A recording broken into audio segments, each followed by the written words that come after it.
Now, from Wish TV, your local news source, this is All Indiana Politics. Good morning and welcome to another edition of All Indiana Politics on this Sunday. I'm Phil Sanchez. Let's start this morning with one of Indiana's newest members of Congress. This week marks 6 months in office for Victoria Spartz, the Republican who won the 5th district seat. When Susan Brooks retired the past month, has seen Spartz join Democrats in voting to end the authorization for military force in Iraq and remove Confederate statues from Congress. She's also voted against a new committee to investigate the January 6th insurrection. And she's with our Scott Sander. Thanks for your time. One that seems to have most momentum at the moment is the infrastructure issue. Bipartisan plan seems to be getting some momentum. Where are you with it today? Well, I think it's about time for us to have good infrastructure about investment in the future assets, because we do need to do that. And hopefully we can go beyond politics and actually have something done. And I'm hopeful that we can have this discussion on a bipartisan basis. I know that Problem Solver Caucus at a group of Republicans and Democrat in the House are supportive of this plan. And I'm going to see. The devil is always in the details.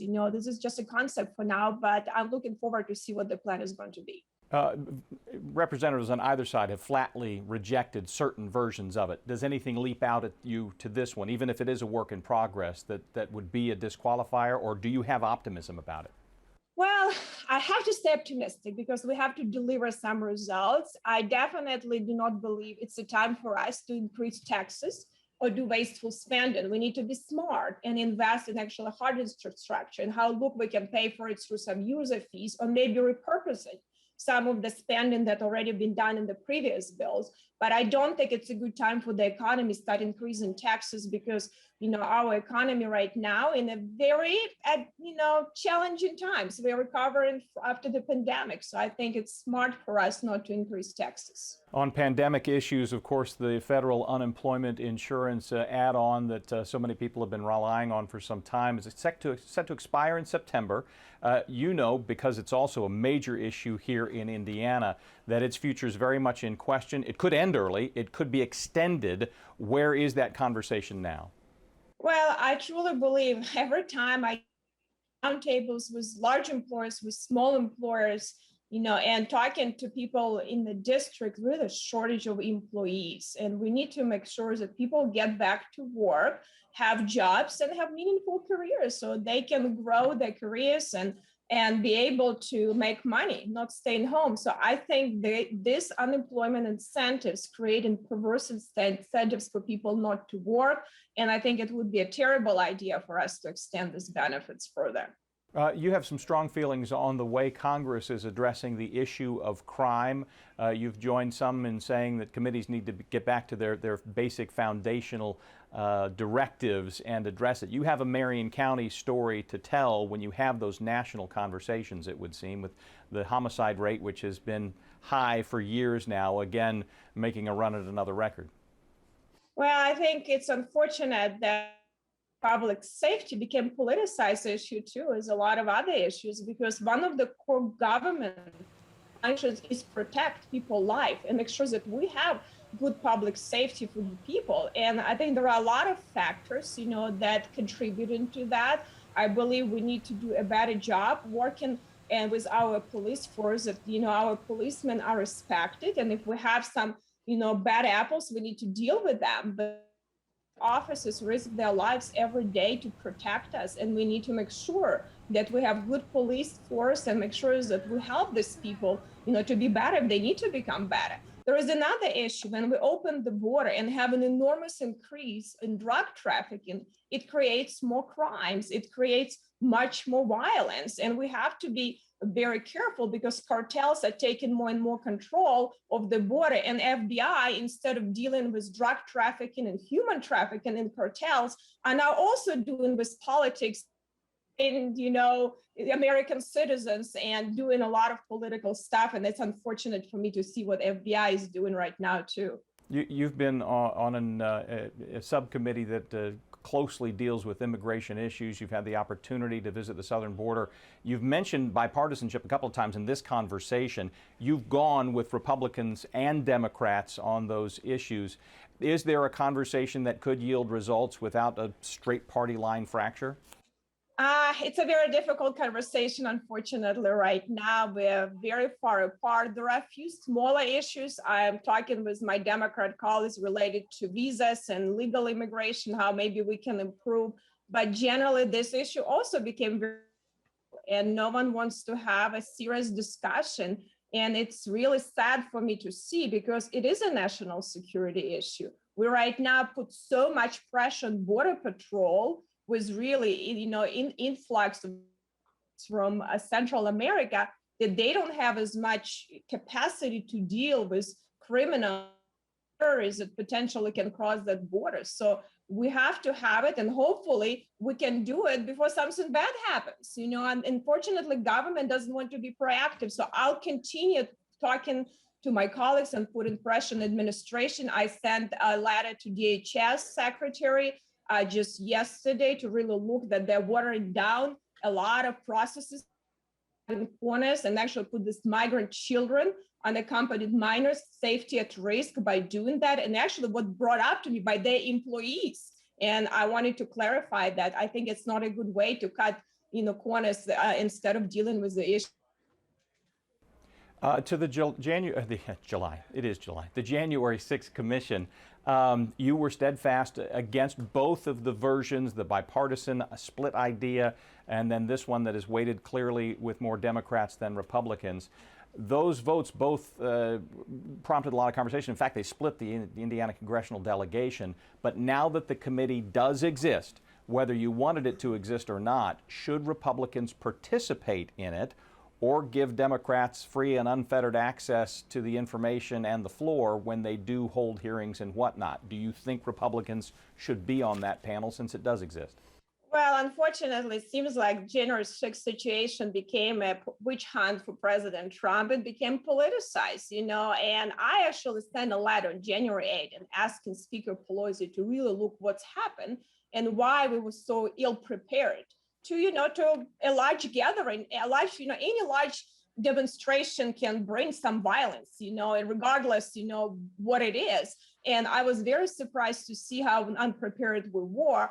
And I wanted her to really have a serious conversation to look at that. But everything became politicized. The first commission, what kind of bipartisan commission you can have if you don't have any Republican staff? It's all staff from one side. I mean, no committee or commission can function without support of the staff. So it's not a bipartisan if you don't have Republican staff on that committee. And the same happened again. So it's going to be, again, just go and make sure that we're going to be talking about January 6th instead of looking at issue, looking forward, what problems we need to resolve and have forward thinking, problem solving, common sense, approach to issues, but just politicizing and talking politics nonstop. And that's what a lot of these committees became. And I'm honestly tired from it. We have to look forward. If something needs to be improved, let's fix it, but not continue looking back and just talking politics nonstop. Representative Victoria Spartz, thanks for your time. Thank you very much for having me.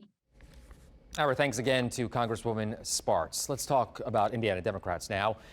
They're going on the offense, pushing for President Biden's American Jobs Plan. The first of the events was held on Thursday night here in Indianapolis, and some of the state's top party names will head across Indiana to tout the success of the rescue plan and try to boost pressure on Republicans to support the new infrastructure bill.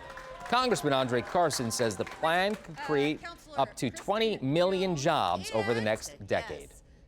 A lot of my Republican buddies, who I love dearly, they're taking credit for this bill.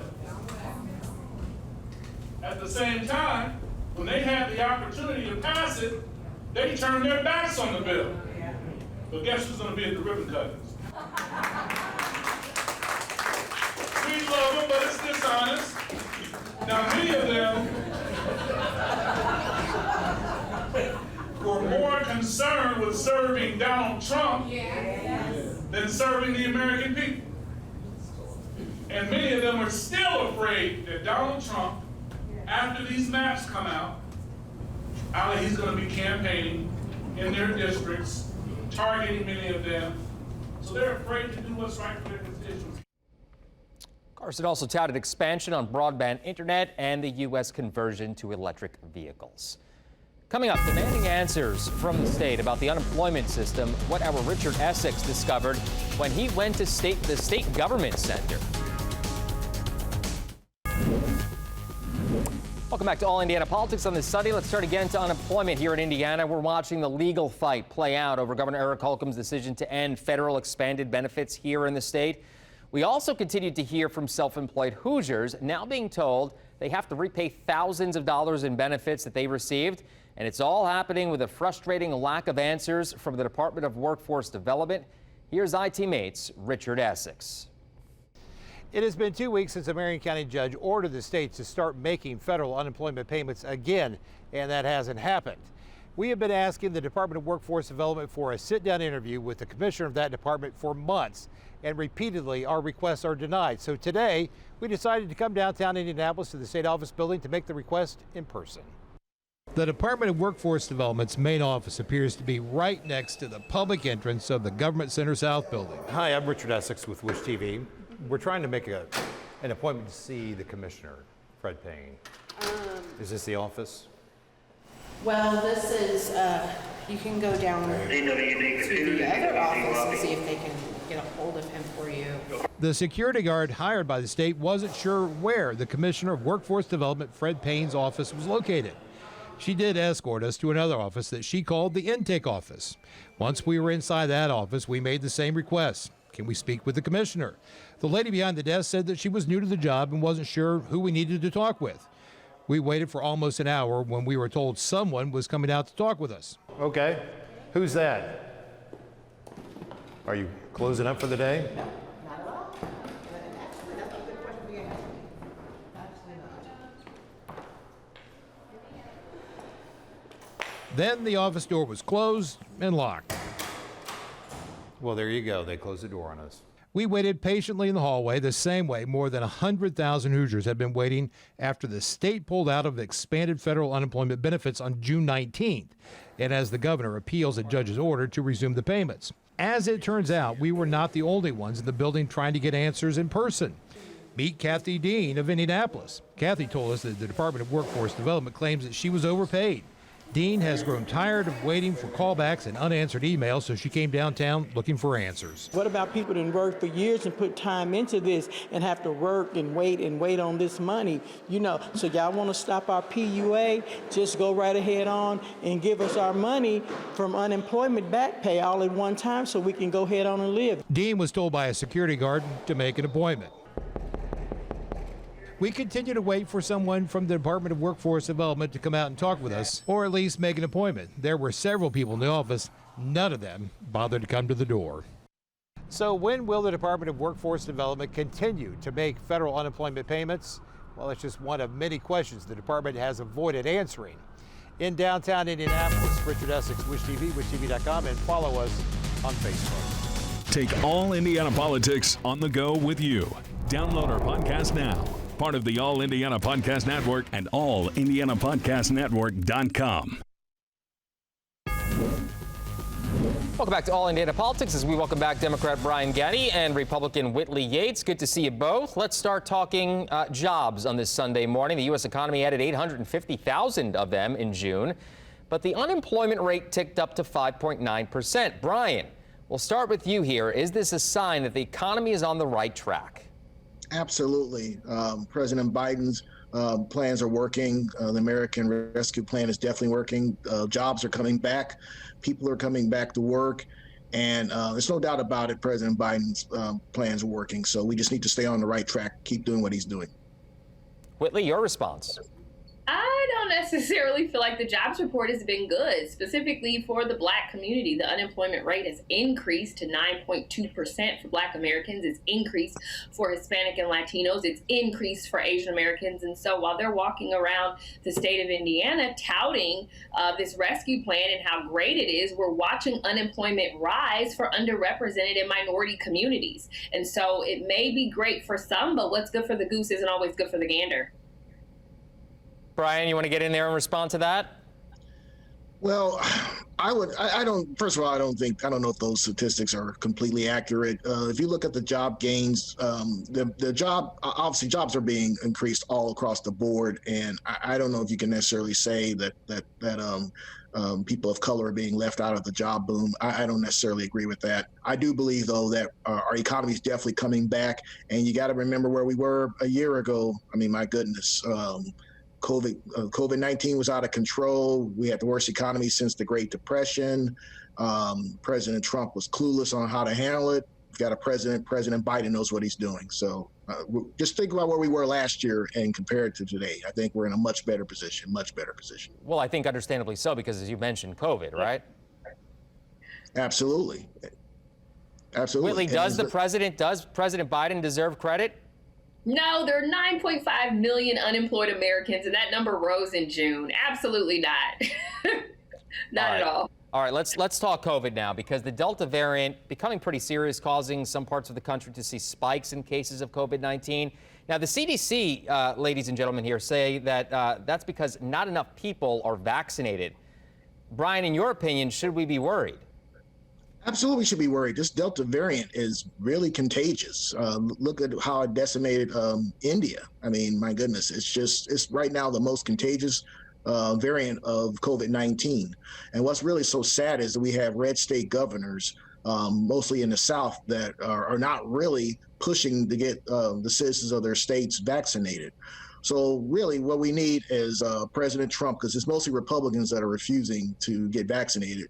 We need him to get out there and talk more about convincing other Republicans to get vaccinated.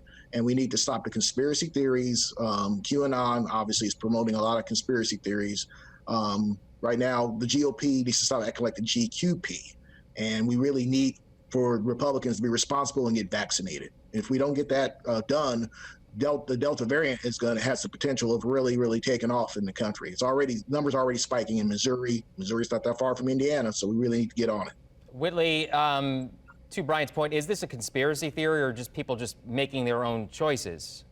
Every major Republican, including former President Trump and former Vice President Pence, including our Republican governor, have all been vaccinated and have all been pushing people to get vaccinated. And if we really want to be honest here, we're not just seeing hesitation when it comes to Republican and red states. The Black community has the lowest vaccination record. That hesitation is historical from Tuskegee trial. So it's not just Republicans who are weary or leery of the vaccination. It's honestly people of color who've had this negative experience in the past with, vaccinations. And so it's kind of strange to hear him say that this is like a Republican thing when really it's across the board that there's hesitation. I mean, even Vice President Harris told us that she doesn't trust the vaccine that came from the Trump administration. And now she's passing it out to us like candy on Halloween.